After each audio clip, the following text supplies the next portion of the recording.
गौतम बुद्ध जीवन और दर्शन में अगला पात्र गौतम का चरित्र। यौवन प्रवेश क्रमशः बुद्धिस्ट 16 वर्ष के हुए राजा ने बुद्धिस्ट के लिए तीनों ऋतुओं के अनुसार 3 प्रसाद निर्मित करा दिए गए। उनमें से एक 9 तल का, दूसरा 7 और तीसरा 5 तल का था।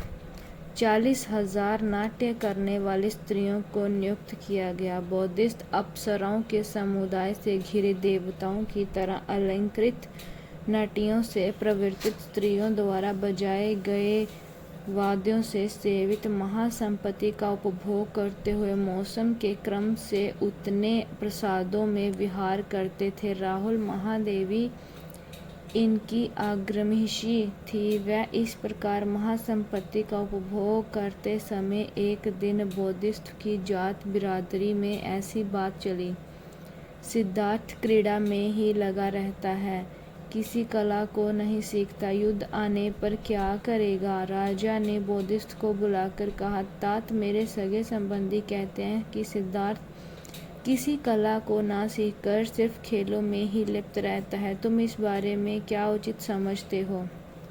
देव, मुझे शिल्प सीखने के लिए कुछ नहीं चाहिए। मेरा शिल्प देखने के लिए नगर में ढिंढोरा पिटवा दें कि आज से 7वें दिन यदि मैं अपना शिल्प दिखाऊं। राजा ने वैसा ही किया। बुद्धिस्ट के अक्षण बोध बाल वेद जानने वाले धनुर्धरों को इकट्ठा कर लोगों ने मध्य अन्य धनुर्धारियों से विशेष 12 प्रकार के शिल्प जात बिरादरी वालों को दिखलाए।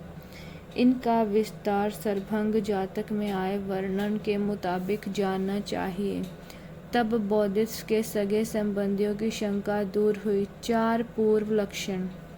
एक दिन बुद्धिस्ट ने सारथी को बुलाया, बगीचा देखने की इच्छा से रथ लाने के लिए कहा। उसने अच्छा कहा। महर्षि उत्तम रथ के सभी गहनों के अलंकृत कर कमल पत्र सुदृश 4 मंगल सिंधु देशीय घोड़ों को जोत बुद्धिस्ट को सूचना दी। बुद्धिस्ट देव विमान सुदृश रथ पर चढ़कर उपवन की ओर चले। देवताओं ने सोचा, सिद्धार्थ कुमार ने बुद्धिस्ट प्राप्त करने का समय निकट है, हम इसे पूर्व लक्षण दर्शित करें। जरा जीर्ण वृद्ध जन। सो उन्होंने एक देवपुत्र को जरा से जर्जित, टूटे दांत, पके बाल, टेढ़े झुके शरीर, हाथ में लकड़ी दिए कांपता हुआ दिखाया। उसे केवल बुद्धिस्ट और सारथी ही देख सकते थे। तब बुद्धिस्ट ने महापदान सुदश में आए वर्णन अनुसार सारथी से पूछा, सौम्य ये व्यक्ति कौन है। इसके केश और पैर भी औरों के समान नहीं है। सारथी का उत्तर पाकर, धिक्कार है जन्म को। यहाँ जन्म लेने वाले को ऐसा बुढ़ापा हो, निराश हो, वहाँ से लौट आया। देव बूढ़े व्यक्ति को देखकर प्रवर्जित होगा कहा था। राजा ने, इसलिए मेरा नाश मत करो, पुत्र के लिए नृत्य तैयार करो, भोग भोगते हुए प्रवर्जा का ध्यान न आएगा। कहा, पहरा और भी बढ़ाकर चारों दिशाओं में आधे योजन तक का करवा दिया। व्याधिग्रस्त जन। फिर एक दिन बुद्धिस्ट उसी प्रकार उद्यान जाते हुए देवताओं द्वारा निर्मित बीमार पुरुष को देखकर पहले की भांति पूछ शोकाकुल हृदय प्रसाद में लौट आए। राजा ने भी पूछकर पहले की तरह भिन्न चित्त हो पहरे को फिर बढ़ाकर चारों ओर पौन योजन तक का कर दिया। मृत पुरुष। फिर एक दिन बुद्धिस्ट उसी प्रकार उद्यान जाते हुए देवताओं द्वारा निर्मित मृत पुरुष को देखकर पहले की प्रकार पूछ उदास हो फिर प्रसाद में लौट आए। राजा ने भी पूछकर पहले की भांति उदास चित्त हो पहरे को और बढ़ाकर चारों ओर 1 योजन तक का कर दिया। प्रवर्जित सन्यासी। उसके बाद एक दिन फिर उद्यान जाते हुए बुद्धिस्ट ने देवताओं द्वारा निर्मित भली भांति वस्त्र पहने, चीवर से भले प्रकार ढके एक प्रवर्जित सन्यासी को देखकर सारथी से पूछा, सौम्य ये कौन है। अभी बुद्ध प्रकट नहीं हुए थे, इसलिए सारथी को प्रवर्जित अथवा प्रवज्य के गुणों के विषय में कुछ मालूम न था। लेकिन देवताओं की प्रेरणा से सारथी ने कहा, देव ये प्रवर्जित है। कहा, प्रवर्जित का गुण वर्णन किया। बोधिस्थ प्रव्रज्या में रुचि पैदा कर उस दिन उद्यान गए। यहाँ पर दीर्घ भाणकों का मत है कि बोधिस्थ ने चारों पूर्व लक्षणों को एक ही दिन देखा। पुत्र जन्म। बोधिस्थ ने बाग में दिन भर विनोद कर सुंदर पुष्पकरणी में स्नान किया। सूर्यास्त के समय सुंदर शिलापट पर अपने आप को आभूषित कराने की इच्छा से बैठे। उस समय इनके परिचारक अनेक रंग के दुशाले, नाना भांति के आभूषण, माला, सुगंधित उपटन लेकर चारों तरफ से घेरकर खड़े थे। उसी समय इंद्र का आसन गर्म हुआ। उसने, कौन मुझे ये सिंहासन से उतारना चाहता है, सोचते हुए बोधिस्थ के अलंकृत होने का समय देख विश्वकर्मा को बुलाया। सौम्य विश्वकर्मा, आज आधी रात्रि के समय सिद्धार्थ कुमार महाभिनिष्क्रमण गृह त्याग करेंगे। ये आज का उनका अंतिम श्रृंगार है। उद्यान में जाकर महापुरुष को दिव्य आभूषणों से अलंकृत करो। उसने अच्छा कह देव बल से उसी क्षण आकर बोधिस्थ के जामासाज के समान ही रूप धारण कर जामासाज के हाथ से दुशाल ले बोधिस्थ के सिर पर बांधा। उसके हाथ से स्पर्श से ही बोधिस्थ समझ गए कि ये मनुष्य नहीं, कोई देवपुत्र है।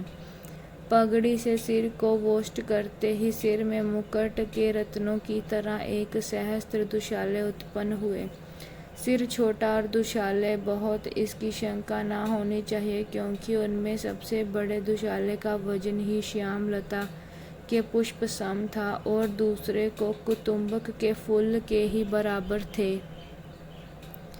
बोधिस्थ का सिर किलंजक युक्त कुयक्षक पुष्प के समान था। उसके सब आभूषणों से आभूषित हो तालज्ञ सभी ब्राह्मणों द्वारा अपनी अपनी प्रतिज्ञा का प्रदर्शन कर लेने पर जय हो आदि वचनों से तथा सूत्म गंधों द्वारा नाना प्रकार के मंगल वचनों तथा स्तुति घोषों से साकृत हो बोधिस्थ सर्वालंकार विभूषित उत्तम रथ पर सवार हुए।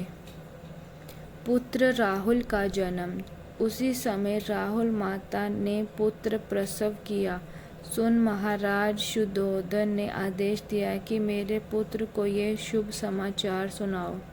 बोधिस्थ ने उस समय सुन कहा, राहु पुत्र उत्पन्न हुआ है, बंधन पैदा हुआ।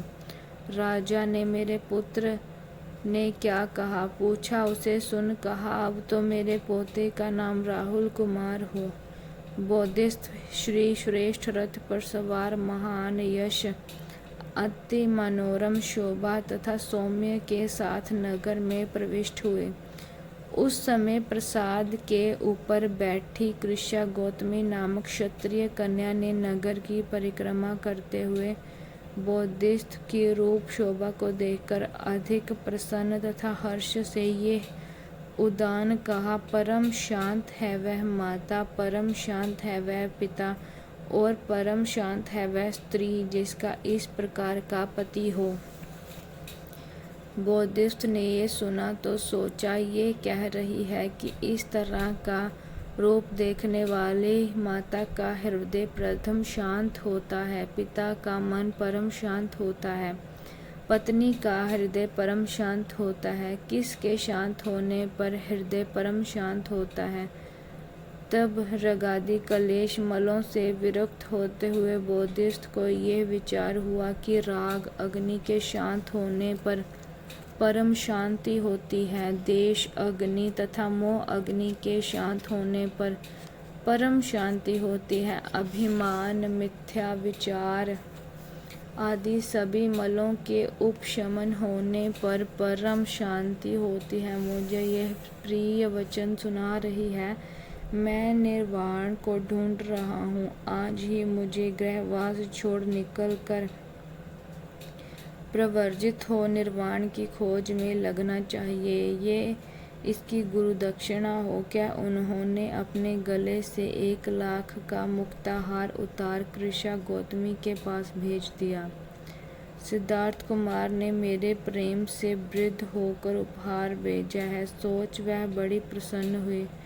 बोधिस्थ भी अतिश्री सौभाग्य सहित अपने प्रसाद में जा सुंदर शय्या पर लेट रहे।